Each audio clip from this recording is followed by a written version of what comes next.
ಈ ಅನ್ಯಾಯವನ್ನು ಮಾಡಿಬಿಟ್ಟಿದ್ದೀರಿ. ನಾವು ಬಿಡೋದಿಲ್ಲ. ನಾಳೆ ನೀವು ನಿಲ್ಲಿಸಲಿಲ್ಲ,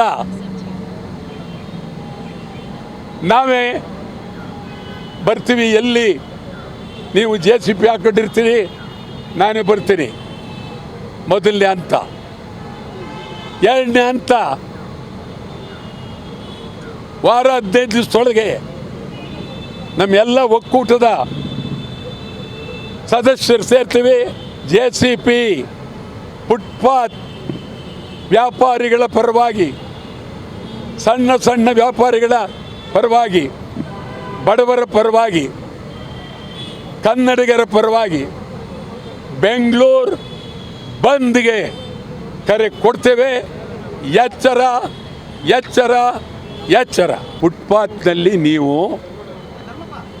ಹೇಳಿ ಈ ಥರ ಮುಂದಕ್ಕೆ ಹಾಕ್ಕೊಂಡಿದ್ದೀರಿ, ಸ್ವಲ್ಪ ಹಿಂದಕ್ಕಿಡಿ, ಹಣ್ಣಂದು ಹಿಂದಕ್ಕಿಡಿ, ಗಾಡಿ ಹಿಂದಕ್ಕಿಡಿ, ತಿರ್ಗಾಡಕ್ಕೆ ಬಿಡಿ. ಅಲ್ಲೇನು ಫುಟ್ಪಾತ್ನಲ್ಲಿ ಮೆರವಣಿಗೆ ಮಾಡೋಕ್ಕಲ್ಲ, ಪಾದಚಾರಿಗಳು ನಡೆಯೋಕ್ಕೆ, ನಡೀತಕ್ಕಂಥವರು ನಡ್ಕೊಂಡು ಹೋಗೋದಕ್ಕೆ ಸ್ವಲ್ಪ ಅವಕಾಶ ಕೊಡಿ ಅಂತ ಹೇಳ್ತಕ್ಕಂಥದ್ದು ಹೇಳುವ ಮಾತು. ಅದನ್ನು ಬಿಟ್ಟು ನೀವು JCB ತಂದು ಹೊಡಿತೀವಿ ಅಂತಂದರೆ ತುಂಬಾ ಅಂದ್ರೆ ವಯಸ್ಸಾದವರು ಇರ್ತಾರೆ, ಓಡಾಡಕ್ಕೆ ತೊಂದರೆ. ಹೌದೌದು, ನಿಜ ನಿಜ. ವಯಸ್ಸಾದವರಿಗೆ ನಾವು ಕಾಲ್ನಡಿಗೆಗೆ ಬಿಡಬಾರ್ದು. ಸರ್ಕಾರ ವಯಸ್ಸಾದವರಿಗೆ ಒಂದೊಂದು ತಳ್ಳೋ ಗಾಡಿಯನ್ನು, ಅಂದರೆ ಕೈಲಿ ಹಿಡಿದು ತಳ್ತೀವಲ್ಲ, ಅದನ್ನು ಸರ್ಕಾರ ಕೊಡಬೇಕು. ಸರ್ಕಾರದವರು ಒಬ್ಬ ಮಂತ್ರಿ ಹತ್ರ 20 ಕಾರುಗಳಿದೆ. ಈ ವಯಸ್ಸಾದವ್ರಿಗೆ, ಕಾಲಿಲ್ದವ್ರಿಗೆ, ಕಣ್ಣಿಲ್ದವ್ರಿಗೆ, ಅವ್ರಿಗಾಗಿ ವಿಶೇಷವಾಗಿ ಚಕ್ರಗಳನ್ನ ಕೊಡಿ. ಅವ್ರು ರಸ್ತೆಯಲ್ಲಿ ನಡಿಬಾರ್ದು. ರಸ್ತೆಯಲ್ಲಿ ನಡೆದ್ರೂ ಬಿದ್ದರೆ ಕೇಳೋರಿಲ್ಲ. ಆದ್ದರಿಂದ ಖಂಡಿತ ನಾನು ಅದನ್ನು ಒಪ್ತೇನೆ. ಅದೇ ರೀತಿಯಾಗಿ ಈಗ ಶೋರೂಮ್ಗಳಾಗಿರಲಿ, ದೊಡ್ಡ ದೊಡ್ಡ MNC ಕಂಪ್ನಿಗಳಾಗಿರಲಿ, ಅವು ಸಹ ಒತ್ತುವರಿ ಮಾಡ್ಕೊಂಡಿದ್ದಾರೆ ಸರ್ ಫುಟ್ಪಾತ್. ಅದೇ ಹೌದೌದು, ಅದೇನೆ ನಾನು ಹೇಳ್ತೀನಿ. ತಮಗೆ ಹೇಳ್ತೀನಿ, ಈ ಸಾಮಾನ್ಯ ಇವೆಲ್ಲ ಆಗ್ತಾ ಇರ್ತವೆ. ನೀವು ನೋಡಿರ್ಬೋದು, ವಿಕ್ಟೋರಿಯಾ ಆಸ್ಪತ್ರೆಗೆ ಹೋದರೆ ಅಲ್ಲಿ ಬೆಡ್ಡೇ ಇಲ್ಲ, ಬೀದಿಲಿ ಮಲಗ್ತಿದ್ದಾರೆ ಅಲ್ಲಿಗೆ ಹೋದಂಥ ಪೇಷಂಟ್ಗಳನ್ನ. ನೀವು ಹೇಳ್ದಂಗೆ ದೊಡ್ಡ ದೊಡ್ಡ ರಿಯಲ್ ಎಸ್ಟೇಟ್ನವರು ಬೆಂಗಳೂರು ಸಿಟಿನಲ್ಲಿ ಬಾರಿ ಇದೆ. ಈ ಕೆಂಪೇಗೌಡ ರೋಡ್ಗೆ ಹೋಗೋಣ ಬನ್ನಿ, ಥಿಯೇಟ್ರ್ಗಳು, ಮಾಲ್ಗಳು ಎಷ್ಟು ಇಡ್ತಿದೆ. ಅದನ್ನು ಬಿಟ್ಟು ನೀವು ಈ ಬೀದಿ ಒಂದು ತೊಟ್ಟು ಆಹಾರಕ್ಕಾಗಿ, ಅನ್ನಕ್ಕಾಗಿ ನಿಂತಿರ್ತಕ್ಕಂಥವ್ರನ್ನ ನೀವು ಒಡೆದು ಬಿಸಾಕ್ತೀವಿ ಅಂತ ಹೇಳಿದ್ರೆ ಇದೇನು ಮಿಲಿಟ್ರಿ ಪ್ರಭುತ್ವನ? ನಮ್ಮ ರಾಜ್ಯದಾಗಿಂತ ಹೊರ ರಾಜ್ಯದವರೇ ಜಾಸ್ತಿ ಬಂದಿರೋದಿಲ್ಲ. ಈಗ ಹೌದಮ್ಮ, ಹೊರ ರಾಜ್ಯದವರು ಇರಲಿ, ಹೊರ ರಾಜ್ಯದವರು ಇದ್ದಾರೆ. ಹೊರ ರಾಜ್ಯದವ್ರನ್ನ ನೀವು ಹೋಗಿ ಅಂತ ಹೇಳ್ತಕ್ಕಂಥದ್ದು ಒಂದು ವಿಧಾನ. ಆದರೆ ಹೊರ ರಾಜ್ಯದವ್ರು ಬಂದಿದ್ದಾರೆ ಅಂಥೇಳಿ ನೀವು ಅವ್ರ ಸಾಮಾನ್ಯಲ್ಲೇ ಕಿತ್ಕೊಳ್ಳೋಕ್ಕಾಗತ್ತಾ? ಕಿತ್ಕೊಂಡು ಹೋಗ್ಬಿಡ್ತೀರಾ? ಹೇಳಿ ಅವ್ರಿಗೆ.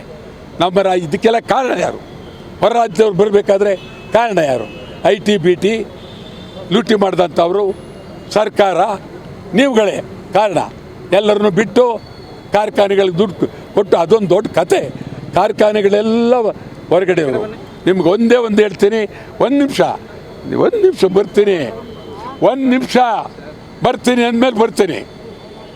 ನೀವು ಹಂಗೆಲ್ಲ ಮೇಲೆ ಬರ್ರೆ ಆಗಲ್ಲ. ನಿಮ್ಗೆ ಹೇಳ್ತಾರೆ ಬಳ್ಳಾರಿನಲ್ಲಿ ಅಲ್ಲಿ 10,000 ಎಕರೆ ಕರ್ನಾಟಕ ಸರ್ಕಾರ 10,000 ಎಕರೆ, 1 ಎಕರೆಗೆ 1,30,30,000 ರೂಪಾಯಿ. ಅದರ ಇದು ಈಗ ಬಹಿರಂಗಾರ 5 ಕೋಟಿ ರೂಪಾಯಿ. ಯಾರು ತಿಂದಿರ್ಬೋದು? ತಿನ್ನೋದಕ್ಕೆ ಮಾಡ್ತಕ್ಕಂಥ ಇದು ಅದೇನೂ ನೀವು ಮಾಡಬೇಡಿ. ಫುಟ್ಪಾತ್ನಲ್ಲಿ ಹೇಳಿ, ಸ್ವಲ್ಪ ಹಿಂದೆ ಸರಿ ಅಂತೇಳಿ. ಇದು ನಾನು ಮಂತ್ರಿ ಆಗಿದ್ದೀನಿ, ನಾನು ದಕ್ಷತೆಯನ್ನು ಮಾಡಬೇಕು, ನಾನು ಭಾರಿ ದೊಡ್ಡ ಮಂತ್ರಿ, ಆದ್ದರಿಂದ ಆದೇಶ ಮಾಡಿದ್ದೀನಿ. ಹೊರಟ್ರೆ ಆಗೋದಿಲ್ಲ, ಎಚ್ಚರಿಕೆ ಕೊಡ್ತೀವಿ. ಕಾರ್ಪೊರೇಷನ್ GBA ಅಧಿಕಾರಿಗಳ ಮನೆ ಮುಂದೆ ಗುದ್ಲಿ ತಂದು ನಿಮ್ಮ ಗೋಡೆ ಹೊಡಿತೀವಿ. ಆಫೀಸು ನುಗ್ಗಿ ನಿಮ್ಮ ಟೇಬಲ್ ಹೊಡೆದಾಕ್ತಾ ಇದ್ದೀವಿ. ಎಚ್ಚರ ಎಚ್ಚರ.